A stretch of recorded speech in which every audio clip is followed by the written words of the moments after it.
Perkara ini dijelaskan oleh Menteri MITI semalam dan masih ada ruang berdebat lepas ini. Ya.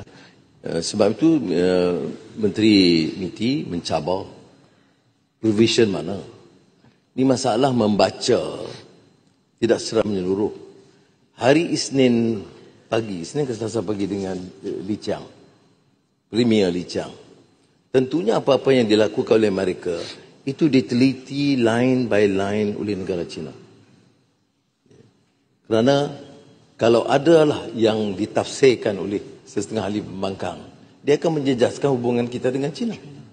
Kalau rare earth kata ini monopoli Amerika, tidak boleh dengan negara China.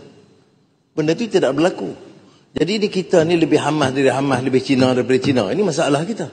Kerana politik yang menanam sikap benci begitu saja. Saya kata teliti dulu undang-undang dia. Teliti peruntukan dia. Umpamanya 1 trilion. Ya.